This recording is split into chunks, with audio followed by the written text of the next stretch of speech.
When you swipe your card at a store, it feels instant. Beep, approved, done.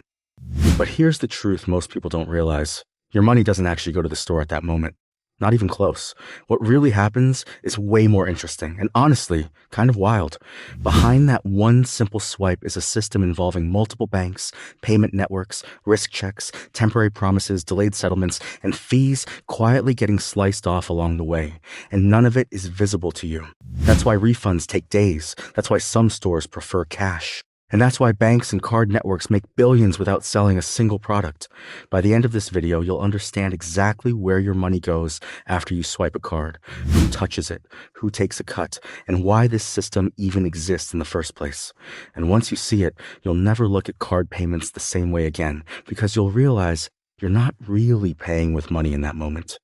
You're paying with trust. Most people think card payments work like cash. You swipe your card, the money leaves your account, and the store gets paid. Simple. That's the mental model almost everyone has, and it makes sense, because that's how it feels. But that's not what's actually happening. When you swipe your card, no money is moving instantly. There's no direct transfer from your bank account to the store's bank account in that moment.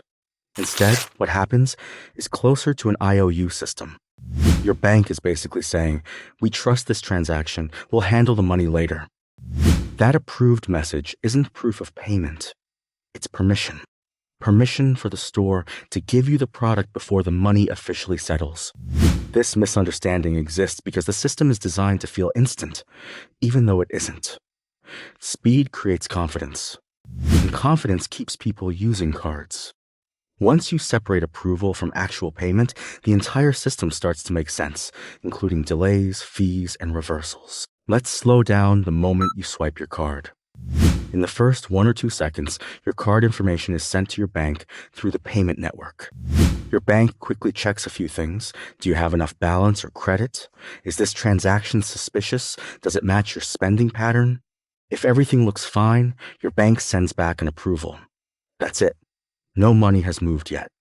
What happens instead is something called an authorization hold.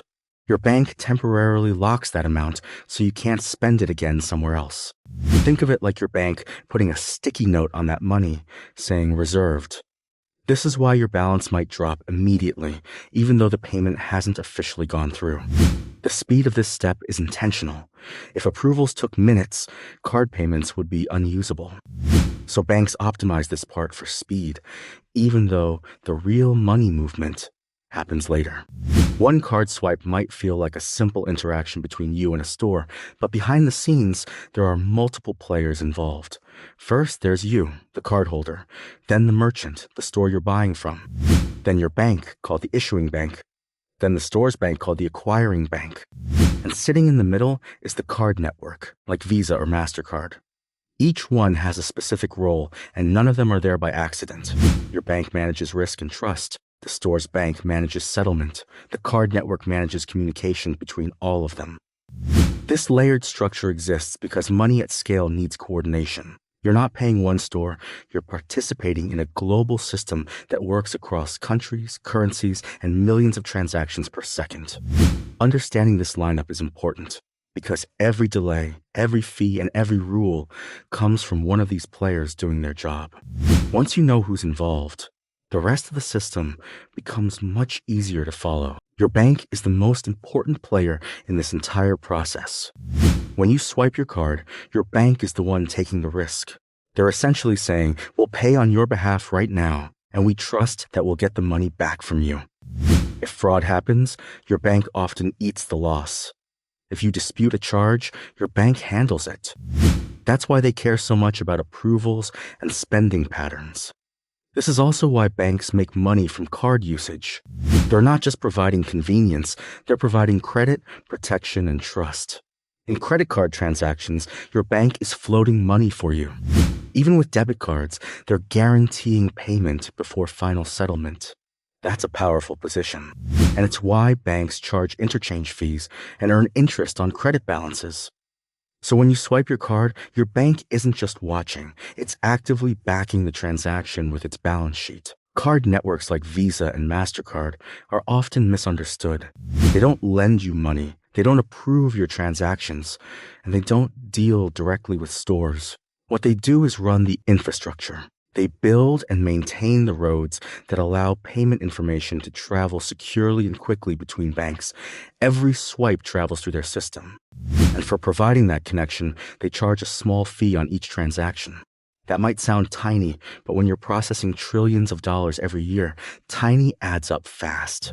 This is why card networks are insanely profitable. They scale globally, handle massive volumes, and avoid most of the financial risk. They don't care what you're buying. They care that the system keeps running.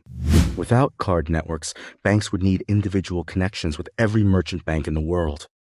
The network simplifies that complexity and quietly profits from every swipe. Now let's talk about the store. When a merchant accepts card payments, they don't receive money instantly.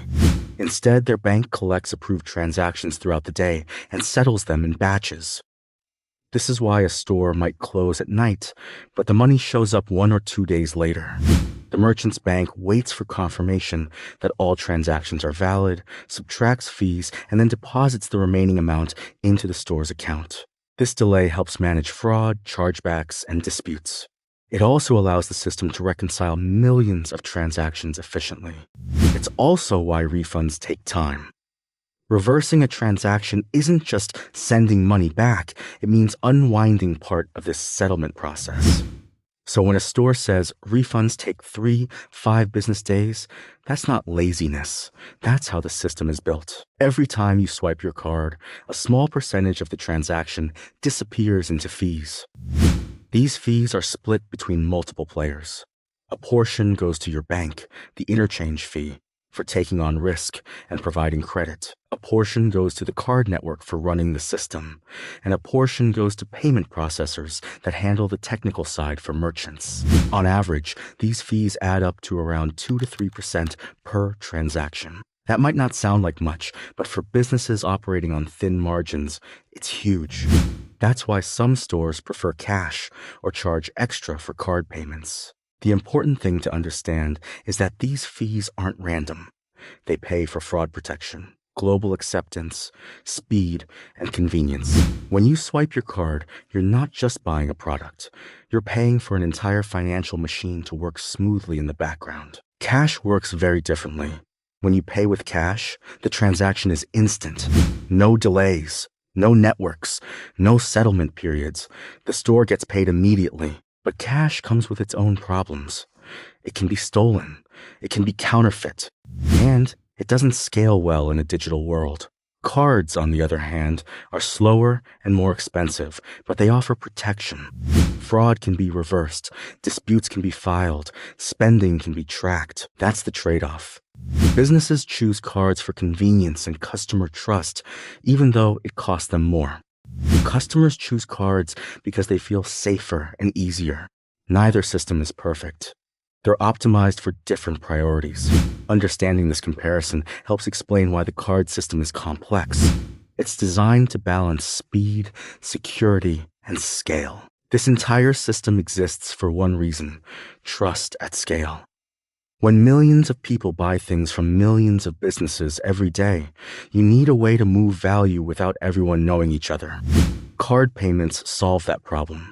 They allow strangers to transact safely. They allow businesses to accept payments globally, and they allow consumers to reverse mistakes or fraud. All of that requires layers, checks, delays, and fees. It's not inefficient by accident. It's complex by necessity. Without this system, online commerce wouldn't exist as we know it. Subscriptions, e-commerce, global brands, all of it depends on this invisible infrastructure. So while it might seem slow or expensive at times, the alternative would be far worse. This system isn't just about money. It's about trust, scale, and reliability. For you as a consumer, this means a few important things. First, when you swipe your card, you're not instantly spending money. You're authorizing a system to move money later. Second, those small fees exist whether you notice them or not. Sometimes businesses absorb them. Sometimes prices quietly increase to cover them. And third, convenience always has a cost. Cards make spending frictionless, which is great, but also makes it easier to overspend. Understanding how this system works doesn't mean you should stop using cards. It just means you're more aware of the machine you're interacting with. Awareness changes behavior, and behavior shapes money decisions. Once you understand the system, you're no longer just swiping, you're choosing how and when to participate in it. So next time you swipe your card, pause for a second. That beep doesn't mean money moved. It means trust was activated. Banks trusted you. Networks routed the request. Stores trusted the system. Your money will move later, quietly in the background, after checks, settlements, and fees. Card payments aren't about speed, they're about coordination. And once you see them that way, everything makes more sense, from delays and refunds to why this system dominates the modern economy. This is exactly what Money Blueprint is about, explaining how money actually works behind the scenes. Because once you understand the blueprint, money stops feeling mysterious and starts feeling logical. If this helped you understand how card payments really work, hit like and subscribe for more breakdowns that make money make sense.